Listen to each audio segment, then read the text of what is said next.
السمستر ده السمستر اللي انا بعمل فيه الباتشلر بتاعي او البكالوريا. ايه السر انك تقنع اي حد بالفكرة بتاعتك يا عم مازن؟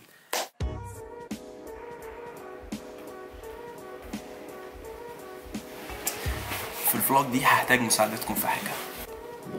يا صباح الخير، اهلا بالناس العظيمة اللي بتتفرج على الفلوجز. خلاص بدأت جامعة، الموضوع مسلي وجميل وباجي مرة واحدة بس في الأسبوع، ولكن عايز اخد رأيكم في المشروع بتاعي السمستر ده أو الترم ده.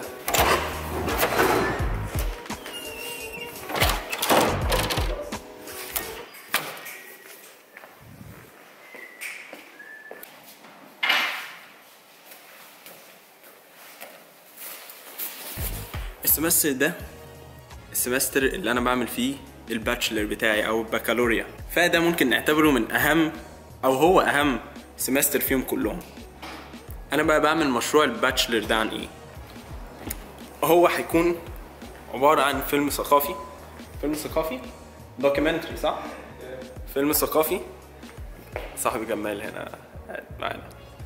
هو هيكون فيلم ثقافي عن حياة الطيار، مش الطيار بالمعنى اللي احنا عارفينه، ولكن الطيار اللي بيوصل الطلبات لحد باب البيت. فانا حسيت ان الموضوع مشوق جدا، انك تعرف الناس اللي بيركبوا موتوسيكلات دي ويقعدوا يجروا في الشارع علشان يوصلوا لك الطلب، الحاجات اللي بيعدوا بيها في يومهم، وهو ده الموضوع اللي انا عايزكم فيه. فالاسبوع اللي فات كلمت واحد طيار دايما بيجيب لنا طلبات، وكلمته عن الموضوع ان انا عايز احكي قصته، عايز احكي الحاجات اللي هو بيعدي بيها في يومه، الغرز اللي بياخدها طول الوقت دي ازاي يتعلموها، وكل الحاجات اللي انا شايفها ان انا ممكن احكيها عنه، ان انا اوصل قصته. ووافق. فعشان كده عايزكم انتوا تقولوا لي انتوا شايفين ايه اللي ممتع في الوظيفة دي، الاسئلة اللي انتوا عايزين تسألوها له اللي شايفينها هتحكي قصته، وطبعا الحاجات اللي انتوا شايفيني لازم استكشفها في الفيلم ده عن حياته. تمام كده؟ ما تنسوش تكتبوا بقى كل الحاجات دي تحت في الكومنتس علشان هقرا واحده واحده منهم، وطبعا هرد عليها. كل تلات باجي الجامعه اقعد مع الدكتور ونقعد نتكلم عن التوبيك بتاعي علشان يفيدني هو من وجهه نظره، وبالتالي كنت لازم اخد رايكم. تمام، حاليا هدخل المناقشه، ولكن في حاجه كده صورتها عايز اوريها لكم. الجامعه بتاعتي.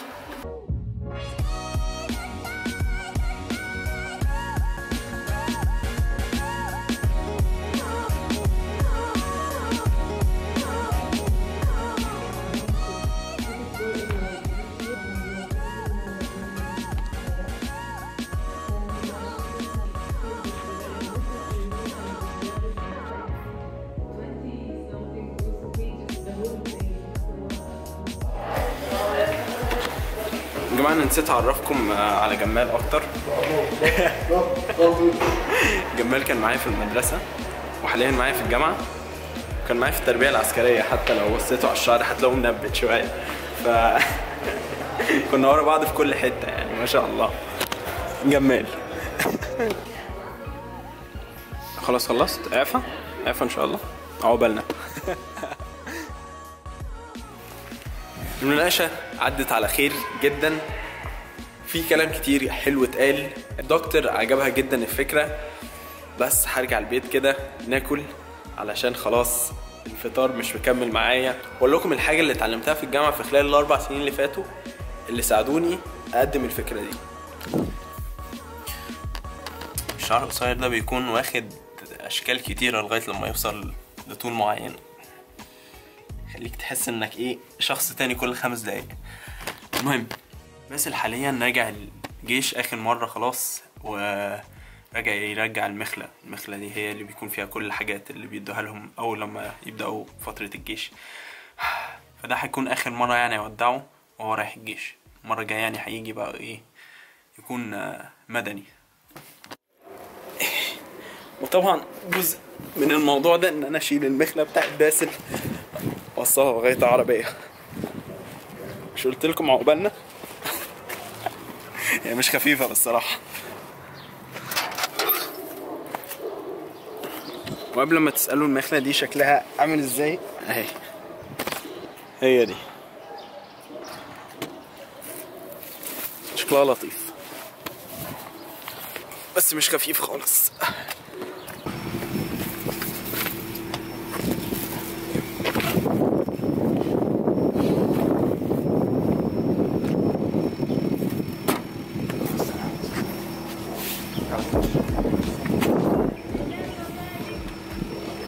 يا جماعه الدنيا كانت بتمطر بره، فايه اضطرينا ندخل جوه سريعا. ايه السر انك تقنع اي حد بالفكره بتاعتك يا عم مازن؟ تمام، السر اللي انا اكتشفته في الجامعه بتاعتي انك تقنع اي حد بالفكره او تقنع اي فنان بالفكره بتاعتك هو المزاج. دلوقتي اللي انا استنتجته انه حتى لو انت رايح في الميعاد وحافظ كل حاجه ومرتب دنيتك، لو انت مش في نفس خط المزاج اللي الشخص اللي انت بتحاول تقنعه بالفكره بتاعتك عليه، فانت عمرك ما هتقابله وتقنعه. وده ياخدنا لقصه لطيفه حصلت معايا في تاني سنه جامعه. كنت لسه بقى مازن الشاب اللي لسه داخل الجامعه وفي تاني سنه، كنت بحاول اقنع دكتور بالفكره بتاعتي وما كانش قابل الموضوع خالص. كنت بروح له في الميعاد، حتى بعد كلاس كنت بروح اتكلم معاه، مفيش. الراجل الفنان ده بقى كان مزاجه عالي جدا وانا ما كنتش عارف اقنعه بالفكره بتاعتي وما كنتش عارف اجيبه. كان بيدخل الاوضه ماسك الصينيه وعليها الشفشه والمج بتاعه وحاجاته، كل 5 دقايق كده يروح صابي حبه. ما كانش متقبل مني اي افكار خالص عشان كنت بروح جاهز بكل حاجاتي، بس الراجل بقى كان بيروح رايق جدا وتقيل وانا بكون عايز اخلص الدنيا واوريه وشفت انا عملت ايه، وهو كان ايه بيقعد كده لورا كده. الفكره دي مش عاجباني. يعني ايه مش عاجباك؟ ما انا جايب لك كل حاجه اقول لغايه لما خلاص جاب اخره معايا مش طايقني ومش هعدي الكورس ده معاه، لحد ما ايه بدات افهمه. بقيت بقى ايه اروح مثلا جامعه نص ساعه قبل الكلاس بتاعي، اشرب المج بتاعي، احاول كده ايه اتاقلم مع الحياه بتاعته علشان ايه نتقابل. ما هو هشيل خلاص الكورس ما فيش. وبدا واحده واحده يستجيب، بدانا نتقابل على نفس الخط كده، افكاري بدات تعجبه.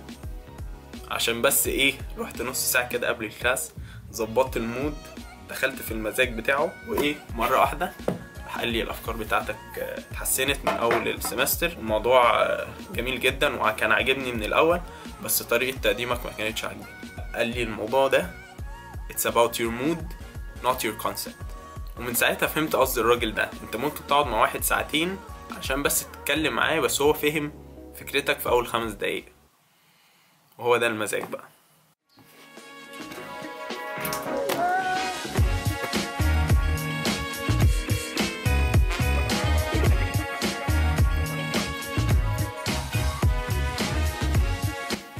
بعد يوم طويل بحب افصل دماغي قبل النوم واروح اجري. الجري والاستحمام قبل النوم دول احسن حاجه ممكن تعملهم علشان يحسنوا جوده نومك. قريت عن الموضوع، لقيت ان الجري والاستحمام قبل النوم بيهدوا الجزء اللي في دماغك المسؤول عن جوده نومك، فبالتالي بتنام زي الطفل. فاروح اجري بقى، اشوفكم في فلوج جاي. سلام.